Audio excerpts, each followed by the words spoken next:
మోహన్ బాబు గారు పిలిచి ఎవడన్నా ఫ్లాప్ అయితే ఓదార్చి ఏమంటాడు, కాస్త పర్లేదులే ఇంకో సినిమా స్టార్ట్ చేయి అంటాడు కదా. సినిమా ఫ్లాప్ 10 daysలో పెద్ద పళ్ళ బుట్ట వచ్చింది మా ఇంటికి. ఆ పళ్ళ బుట్ట మొత్తం తగరపు కాగితం తగిలిచ్చింది దానికి, ప్లాస్టిక్ కవర్ వేస్తారు కదా, అది చించితే దాంట్లో 5 లక్షలు చెక్ ఉంది. పిచ్చెక్కింది నాకు, షాక్. ఏంటిది? నా కోన వెంకట ఫోన్ చేశాడు, అవే నీకు నాకు బుట్ట వచ్చిందా అన్నాడు. సార్ బుట్టలో కవర్ కూడా ఉంది సార్ అన్నా నేను. కవర్ ఏంటి అని వెంటనే కవర్ 5 లక్షలు ఉంది. వెంటనే గోపీమోహన్ గారు ఏమండి కవర్ జాగ్రత్త అని ఆయన ఫోన్ చేశాడు. ఆల్రెడీ నేను చూసాను, కోనా గారు చూడలేదు.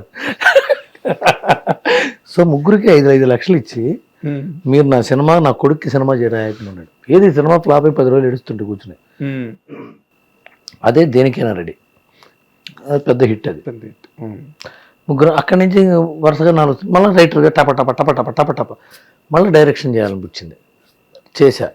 అది జవాన్ డిసెంబర్ 2017లో రిలీజ్ అయింది.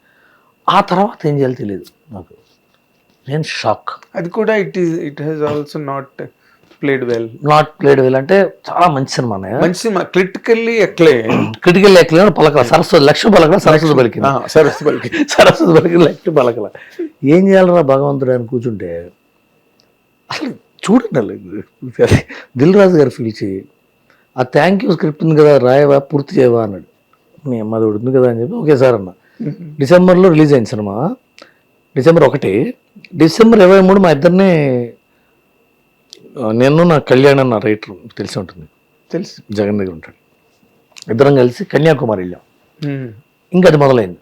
ఇంకా దాని తర్వాత మళ్ళీ రైటర్గా చేస్తున్నట్టు వీడియో అని మళ్ళీ పిలిచారు, మళ్ళీ బేరా వచ్చాయి. ఆ 23 రోజులే నేను నిరుద్యోగంగా ఉంది. కానీ ఆ 23 రోజులు ఉచ్చ పడిపోయినా, నాకు వణికిపోయాను, భయం చేసింది. సినిమా ఫ్లాప్ నాకు తెలుసు, ఆల్రెడీ 4 రోజుల ముందే తెలుసు ఫ్లాప్ అని సినిమా. ఎలా, ఎందుకు నాకు తెలుసు అన్న. ఇప్పుడు వాట్ ఈస్ ది రీజన్ అని అడుగుతున్నా.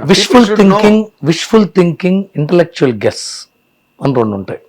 ఒకటి మనం చేసింది అందరూ బాగుందంటారులే అనే wishful thinking, more positive. Intellectual guess ఏంటి, మనం చేసిన పని అయిపోయింది, మనం బయటకు వచ్చేసి వేరే వాడు చేసిన దానిలో చూస్తే తెలిసిపోతుంది దాని వ్యవహారం ఏంటో.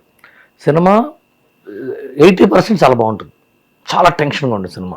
అక్కడ ల్యాండింగ్, సస్పెన్స్ సినిమాలు ఎప్పుడు తెలుస్తుంది వీడు, అది చాలా మంచి ఫార్ములా. అది ఈజీగా ఓపెన్ అంటే హీరోకి తెలియదు, అందరికీ తెలుసు, హీరోకి ఎప్పుడు తెలుస్తుంది అనేది ఎప్పుడు సక్సెస్ ఫార్ములా. అదే చేసాం. ప్రళయకుండపురం ఏంటి, హీరోకి తెలియదు, ఊరందరికీ తెలిసాడు మారిపోయాడు అని, ఆడికి ఎప్పుడు తెలుస్తున్నది కదా, వాడికి ఎప్పుడు తెలుస్తుంది అనేది మేము సరిగ్గా ఓపెన్ చేయలేను. అది ఒకసారి తీసాం, వర్కౌట్ అవ్వాలా, అది ఎందుకో ఫెయిల్ అయింది, దాంతో ల్యాండ్ అవ్వాలా. నేను ఇంకో క్లైమాక్స్ తీసా, వేరే ఎడిటర్ మీద అందరం డిస్కషన్ పెట్టి ఇంకోటి పెట్టి తీసింది ఒకటి, ఇంకోటి పెట్టింది ఒకటి, అది తేడా వచ్చింది నాకు. అప్పుడు నాకు ఓపిక అయిపోయింది, పోరాడే ఓపిక అయింది, చెప్పేది నాకు కన్విన్స్ చేసే ఓపిక ఉండాలి. అది ఓర్పు, ఒడుపు, నేర్పు, సహనం, అవన్నీ అలసిపోవడం వల్ల అర్థమైంది, ఓకే నాకు అంత స్ట్రెంగ్త్ లేదు, ఫిజికల్ మెంటల్ స్ట్రెంగ్త్ అంత లేదు అని అర్థమైంది. నేను వెంటనే ప్రొడక్షన్ స్టార్ట్ చేశాను. ఈ వెబ్ సిరీస్లో వెంటనే రానా నాయుడు, సర్వం శక్తిమై, ఇవన్నీ వెబ్ అన్స్టాపబుల్ 3 ఒకేసారి వచ్చి పడినాయి. ఇంకా అక్కడి నుంచి ఇంక తెలుసుగా నీకు. అవును, అక్కడి నుంచి సో నువ్వు మధ్యలో ఎక్కువ పెద్ద స్ట్రగుల్ అయిపోయి ఏదో 2 వారాలు 3 వారాలు అదే దిగాలు వచ్చేసేది నాకు.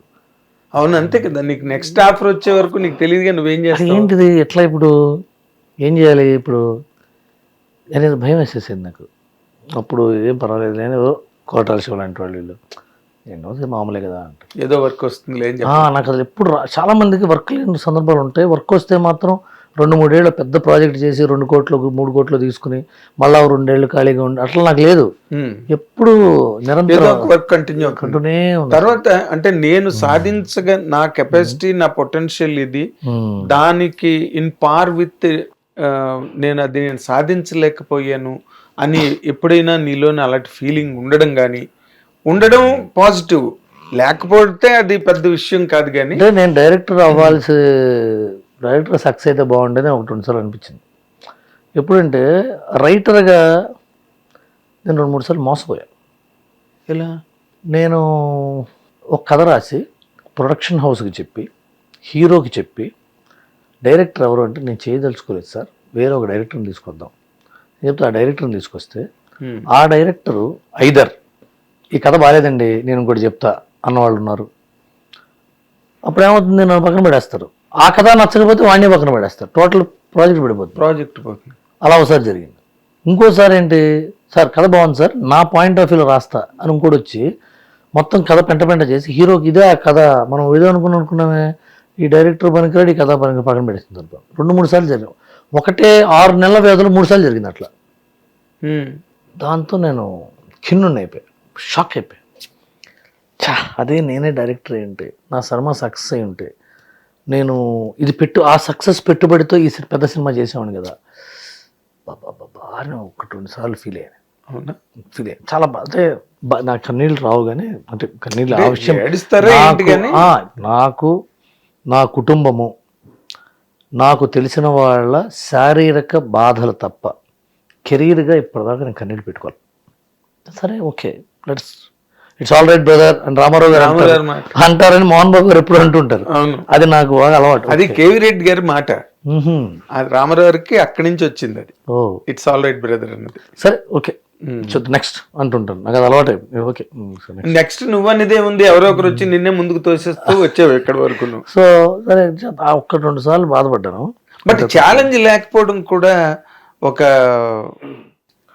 అవును డెఫిషియన్సీగా, అంటే బాధపడే సందర్భాలు చెప్పారు.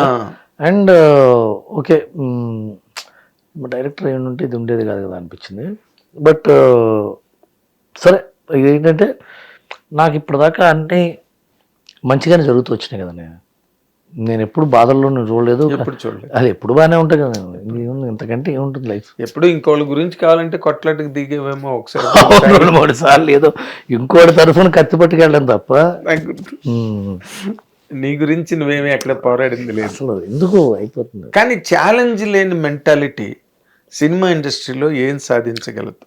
ఛాలెంజ్ అంటే ఐ డోంట్ అండర్స్టాండ్. అంటే నేను కొట్టాలి డైరెక్టర్ అనుకోలే అసలు. నేను ఫస్ట్ నేను డైరెక్టర్ అవుదాం ఎప్పుడు అనుకోలే.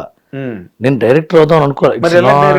అదే చెప్తున్నా, నేను ఎందుకు డైరెక్టర్ అయ్యాను అదొక పెద్ద మన కథ. నేను ఎప్పుడు నా ఎయిమ్ రైటర్ అవుదాం. మా తాతగారు కవి, రైటర్ అయిన ఆయన బెజవాడలో చల్లపల్లి వెంకట శాస్త్రి గారు, విశ్వనాథ సత్యనారాయణ గారు, గుర్రం జాషువా ఆ టూమ్లో తిరిగేవాళ్ళు.